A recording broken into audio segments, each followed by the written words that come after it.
Thank you to Anker for sponsoring today's video. The Anker 757 Powerhouse Power Station has outstanding durability and long-lasting power for the perfect use while you are camping, RVing, off-grid living, or any other outdoor activity.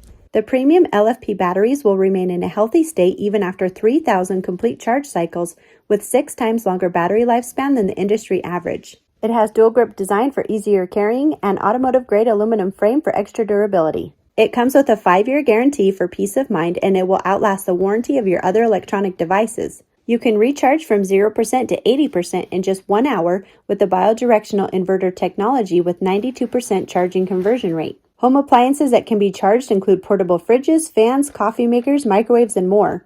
You can have worry-free power for 3 to 5 day trips or emergent outages. Also available is the Anker 521 and 535 Powerhouse, with the same long-lasting batteries but smaller capacity. Click below or search Anker Powerhouse to order yours today. Shortly after it got dark last night, Cedar and I came out together to go down, come here Ruby, to go down and set that trap for that raccoon. And our dog Bandit was over here at the base of this tree, the cedar tree. And hi Ruby. And Bandit wouldn't leave the tree. And I grabbed my spotlight and I realized that there was what I thought was a cat up in the tree. And as I got closer, I realized that Bandit had treed our raccoon. So Cedar held the spotlight for me and I went and got what I had to do, and this raccoon has been taken care of. So hopefully we don't have to do this again for a long time. But that raccoon was pretty tough. It took me a little bit to get rid of him, but they're just killers. It's unfortunate that they like to kill so much, but Ruby's down there smelling the blood probably. He hit the ground right there and took off running, so I had to chase him for a little bit to find him. So he should be right down here. I'm gonna have to dig a hole to bury him at some point. Yeah, there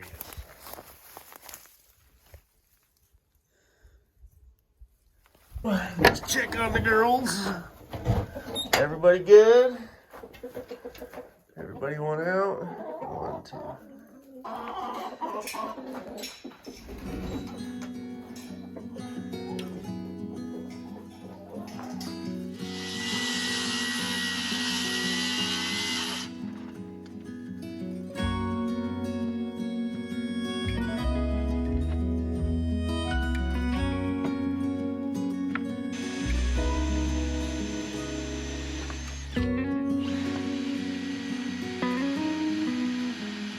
Well, this is it on the board and batten siding. As far as what I have left to get done, this is it. I'm not feeling great. My left foot's bothering me a little bit, but the meds I had to take over the last week are slowing me down. But I must get the siding finished so I can move on to bigger and better projects. But using that flat strap steel to secure the new board and batten siding to has ended up working out perfect.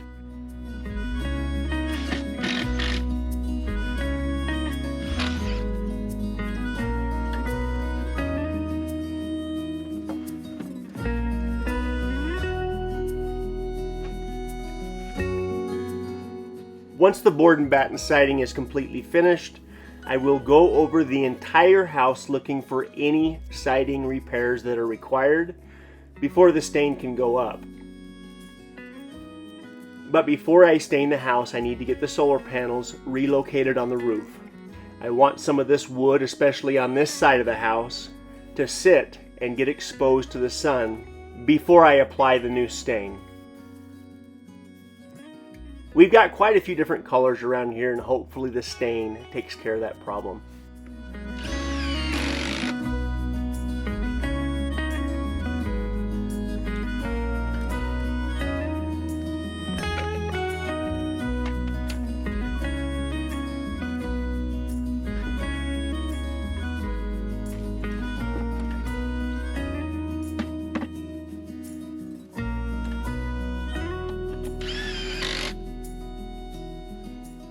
I'm thinking that the River Rock style stucco stone that I want to put around the house where the corrugated tin is, I'm thinking that project probably is going to need to wait until next summer because it needs to be nice and warm when I do that, obviously, but also because I've got some more pressing projects ahead of it, like the underground water tank shed.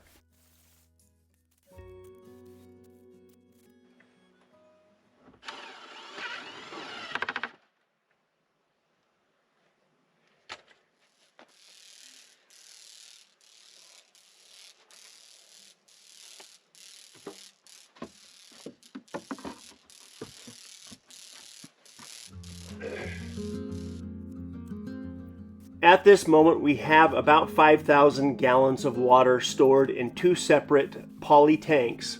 And the plan is to put those tanks in an underground type shelter that will obviously protect them from the cold, but will also protect them from the heat.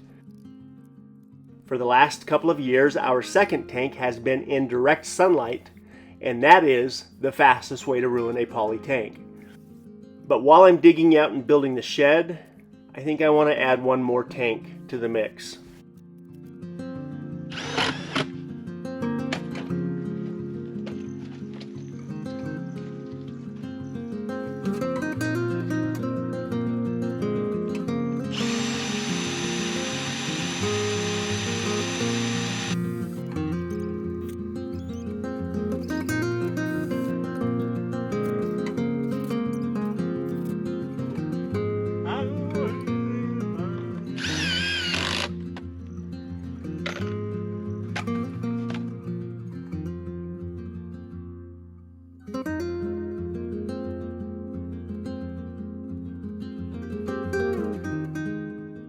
The first water tank I bought was over 5 years ago, and I'm fairly certain it was under $1,000 when I bought it.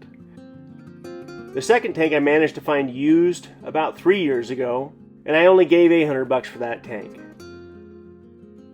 Now, those 2,500 gallon tanks are pushing $2,000. But that would give us a total of 7,500 gallons of water. In the middle of a bad snowstorm, that should be well over a week's worth of water for our family. But we like water, and we'd most definitely use our share.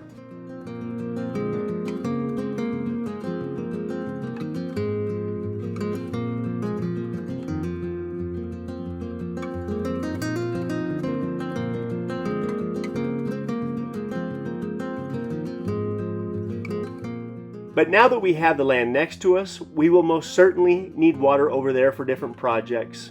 And this is why I want one more tank.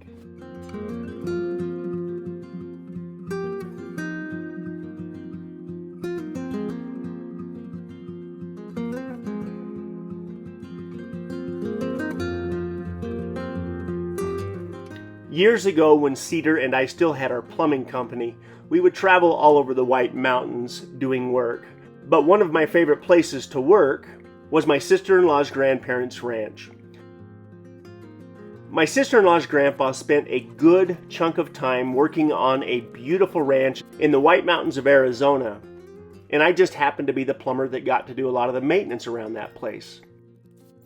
So I would regularly ask my sister-in-law's grandpa questions. I knew that he had done most of the work himself around that ranch as he built it. So naturally, as the plumber, I needed to know about his water system on the ranch.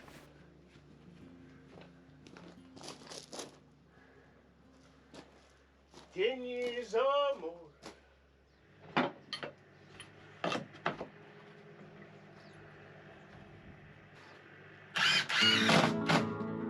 My sister-in-law's grandpa explained to me that years and years ago, he managed to haul a very large train car that also was used as a storage tank on that train. He managed to haul that train car all the way into the ranch, and they stripped everything off that tank that wasn't needed, and he took that tank and he set it on end about 15 feet in the ground with the other 30 feet of the tank sticking out of the ground. And based on the size of that train car, it must have been over a 20,000 gallon tank. But still to this day, probably 40 years later, that is still the water tank on the ranch.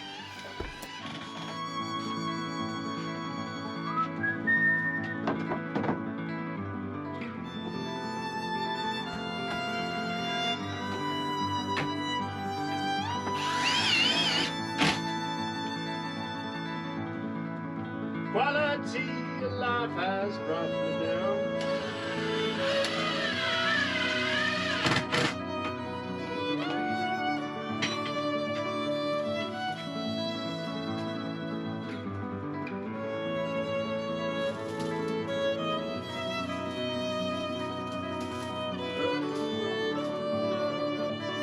Look in the mirror and despise the sight of everything, all that I've become.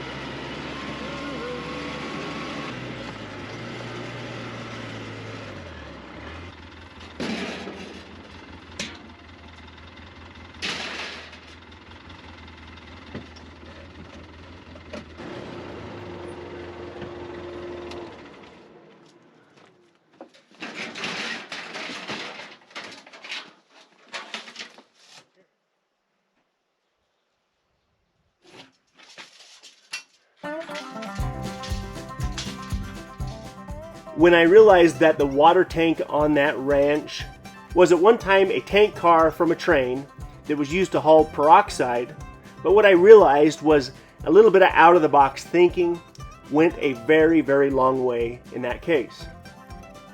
Not everything has to be store-bought. Things can be repurposed and reused. It was discovered that that tank had a special lining and therefore perfect for a large water storage tank. Because the majority of that water tank was exposed, I had some concerns about freezing, and I expressed those concerns to my sister-in-law's grandpa.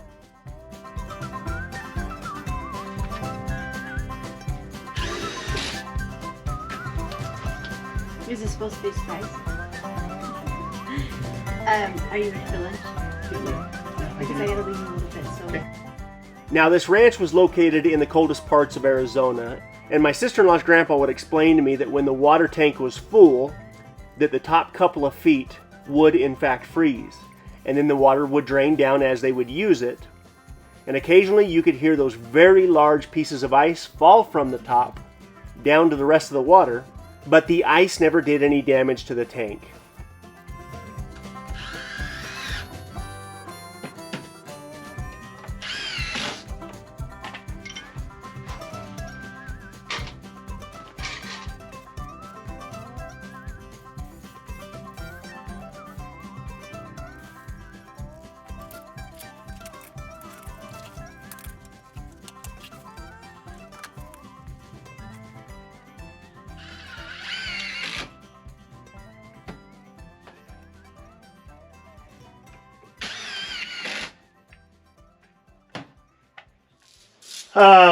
All right, this area that my lovely wife has been after me for, I don't know, 3 years to fix, I finally fixed, but the end result is all of the tin's going to come off all the way up to that little angle board right there, and then I'm going to put a special flange when I do the stucco stone. There'll be a galvanized flange that will keep the water off the stucco stone and keep water from getting behind it. Again, below that horizontal line, all the wood's going to come off, and probably next summer I'm going to do the entire house and part of the shop in that stucco stone. But if nothing else, Cedar should be happy with this until I get around to doing the stucco stone. So that's what's left of Cheyenne's flowers from her wedding.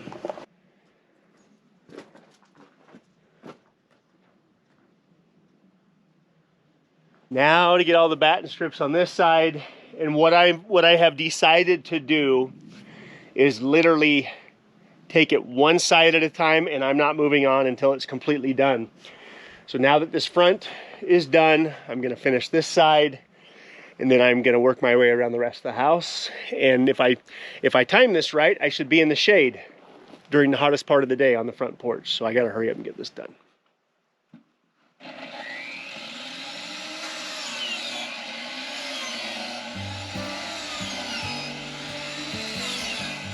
I've had many opportunities in my life to slow down and recognize some out-of-the-box thinking, like that storage tank. My wife's grandfather was also very good at the out-of-the-box thinking. Ironically, he was about the same age as my sister-in-law's grandpa. They were both veterans, and they both seemed to just have that in them. They were problem solvers, and regardless of how much effort it took, they knew how to get things done. And I'm very aware that every generation that has gone before had the same thoughts about the next generation, but to me it seems like we are losing a lot of good ones right now. Many old-timers with a whole lot of life experience die every day, and everything that's trapped between their ears that hasn't been shared with somebody or written down is lost to the memory, which is a crying shame, if you ask me. I've heard it said in a number of different ways, but hard times create hard men. And naturally, these same hard men try to create easier times. But it seems that those easy times have produced a whole lot of soft people.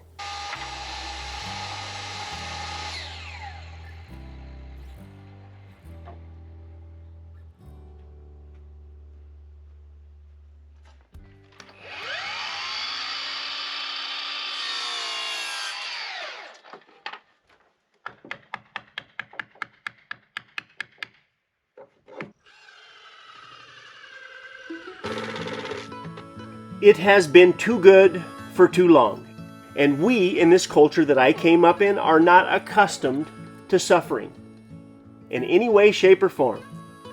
As a matter of fact, at this exact time in life, we have it so good that we have to simulate struggle. It's called going to the gym.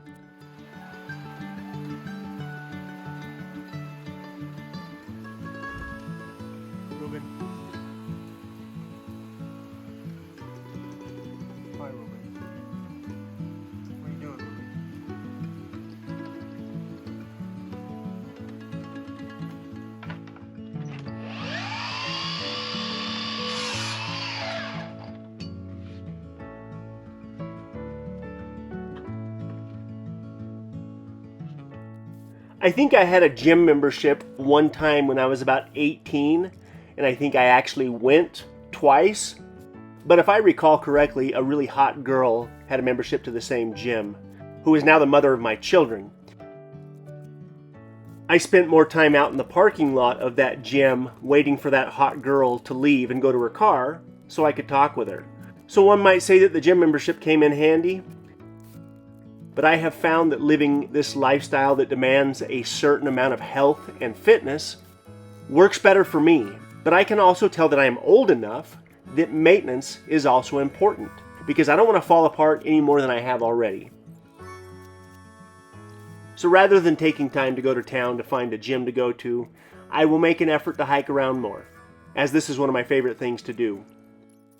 To me, there's nothing more enjoyable than wandering around in nature. And it means so much to me that I don't have to drive somewhere to do this.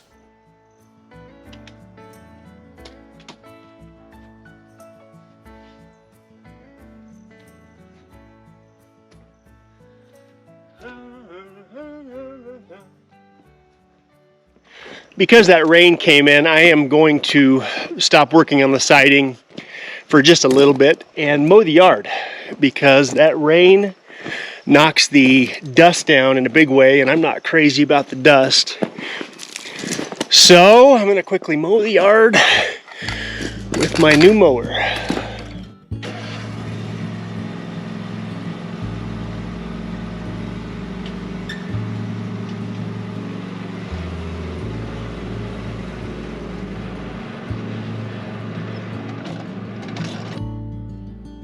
I should probably clarify that this Walker mower that I picked up about a month ago, I bought brand new from a local store not too far from me, all because I couldn't find something that I felt was going to hold up long term. But Walker Mowers doesn't know me from anybody. I didn't get a discount of any kind. I simply bought the mower because it seemed to be one of the best mowers I'd ever come across.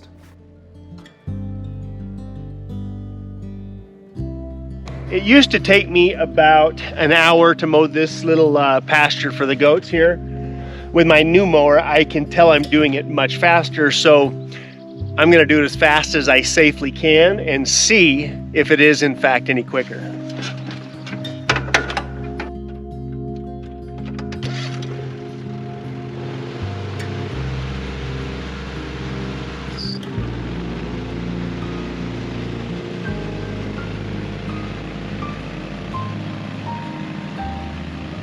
I've never had a brand new lawnmower, and I suppose that was a little bit of a treat to me, but ultimately I need a mower that's going to handle the kind of work that's required around our place. A lot of hillside mowing. And by the way, it only took me 30 minutes to mow the goat pasture.